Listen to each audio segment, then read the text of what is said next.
మనిషి తన సౌలభ్యం కోసం తయారు చేసిన సాధనం ఆర్టిఫిషియల్ ఇంటెలిజెన్స్ అంటే కృత్రిమ మేధ. అది అవసరం వరకు వాడితే మంచిదే, కానీ మితిమీరి వాడితే అనార్థాలకు దారితీసి అదే కృత్రిమ మేధకు బానిసలుగా చేస్తుంది. సో ఈ ఏఐ అనే సాధనాన్ని చెడుగా వాడేవాడు ఎంత దాకా అయినా తీసుకువెళ్ళచ్చు. అలాంటి సమయంలో ఇదే కృత్రిమ మేధను ఉపయోగించి దానివల్ల వచ్చే విధ్వంసాన్ని ఆపడానికి దేవుని రూపంలో వచ్చేవాడే కల్కి. దైవే మానుష రూపేణ అన్న పదానికి అర్థం ఇదే. ఇక్కడ ఒక విషయం చెప్పాలనుకుంటున్నాను. ఒక ఎమోషనల్ మైండ్ ఒక ప్రోగ్రామ్డ్ మైండ్తో ఇంటరాక్ట్ అయ్యేటప్పుడు పరిస్థితులు ఖచ్చితంగా తారుమారు అవుతాయి. మనుషులు చేసే పనిని రోబోస్ ఆర్ హ్యూమనాయిడ్స్ చేయగలవు, కానీ మనుషుల స్థానాన్ని రోబోస్ రీప్లేస్ చేయలేవు. అలాగే రోబో స్థానాన్ని మనుషులు కూడా రీప్లేస్ చేయలేరు. కానీ ఎప్పుడైతే మనిషి మెషిన్ చెప్పు చేతుల్లోకి వెళ్తాడో అప్పుడు కలియుగం చివరి దశ మొదలైనట్లే.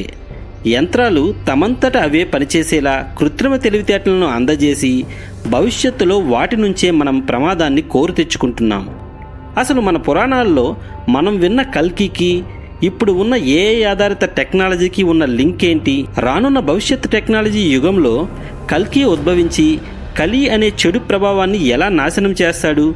అలాగే రీసెంట్గా నాగశ్విన్ ప్రభాస్ కాంబినేషన్లో త్వరలో రిలీజ్ అవ్వబోతున్న కల్కి మూవీలో నేను చెప్పే చాలా విషయాలు సింక్ అయ్యే ఛాన్సెస్ ఖచ్చితంగా ఉంటాయి. సో ఇలాంటి ఇంట్రెస్టింగ్ విషయాలు ఈ వీడియోలో తెలుసుకుందాం. సో అంతకంటే ముందు ప్లీజ్ నా ఛానల్ని సబ్స్క్రైబ్ చేసుకోండి. అలాగే ఈ వీడియోకి ఒక లైక్ చేయండి.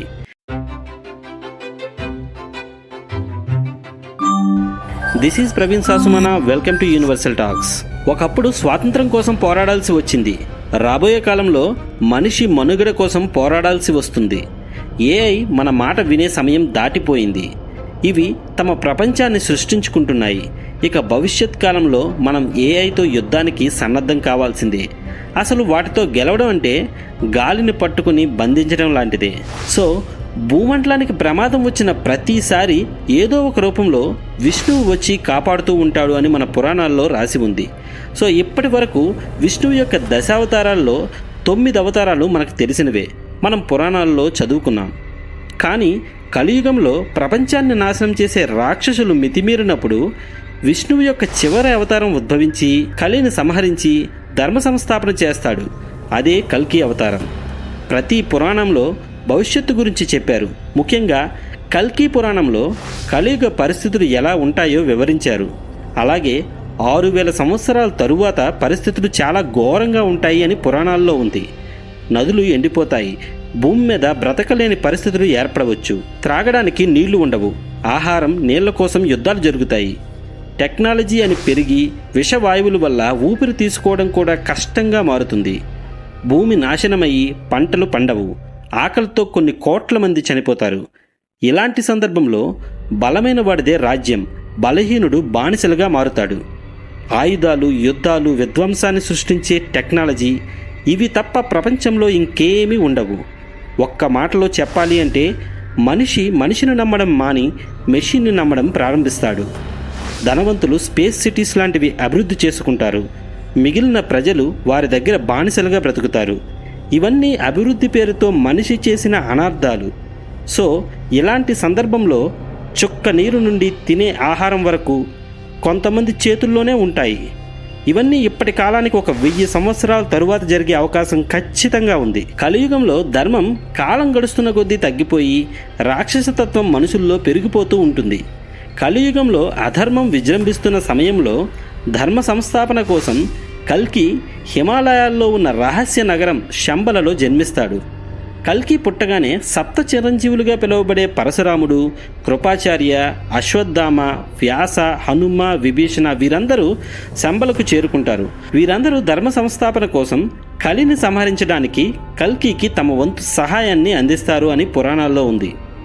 అసలు కల్కి పురాణంలో ఆ కాలంలో ప్రజలు ఎలా ఉంటారో, సామాన్యులను అతి హీనంగా చూసే వర్గం ఒకటి తయారవుతుంది అని, వారు ఈ భూమండలాన్ని తన రాక్షసతత్వంతో ఆక్రమిస్తారు అని, వారంతా ప్రజలను బానిసలుగా చూస్తూ ఈ భూమిని గుప్పెట్లో పెట్టుకుంటారు అని రాసి ఉంది.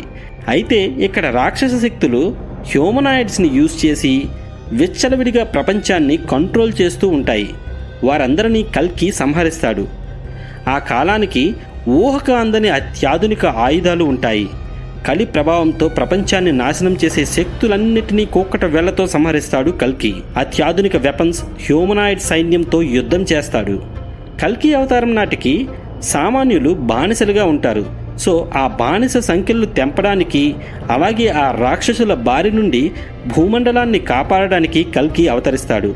విష్ణువు దశావతారంలో భాగంగా శ్రీకృష్ణుడు మహాభారతంలో ఆనాడు ధర్మ సంస్థాపన చేస్తే, ఆ విష్ణువే మరోసారి కల్కిగా వచ్చి మన భవిష్యత్తులో ధర్మ సంస్థాపన చేస్తాడు. మనిషిని ప్రకృతి రక్షణ కోసం దేవుడు సృష్టించాడు.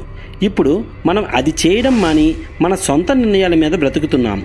అలాగే మనం సృష్టించిన ఏఐ ఆధారిత హ్యూమనాయిడ్స్ కూడా భవిష్యత్తులో ఇలానే చేస్తాయి. ఇదే మన కర్మ. వినాశకాలే విపరీత బుద్ధి. భగవంతుడు ప్రతిసారి చాలా రకాలుగా అవతరించాడు. అంతేకాదు విశ్వంలో జరిగే ప్రతి విషయం వెనుక ఉన్నాడు. అలాంటప్పుడు ఆధునిక సాంకేతికత అయిన కృత్రిమ మీద మినహాయింపు కాకూడదు. కనుక తన పనిని ఏఐ ఆధారిత రోబోటిక్ సిస్టమ్ ద్వారా చేసి ఈ ప్రపంచం నుండి కలిని అంటే చెడును నిర్మూలించి మానవాళిని రక్షించడం కోసం కల్కిగా ఉద్భవిస్తాడు. సర్వే జనా సుఖినో భవంతు. మీకు ఈ వీడియో నచ్చినట్లయితే లైక్ చేయండి, షేర్ చేయండి. ఇలాంటి ఇంట్రెస్టింగ్ వీడియోస్ కోసం ప్లీజ్ సబ్స్క్రైబ్ చేసుకోండి.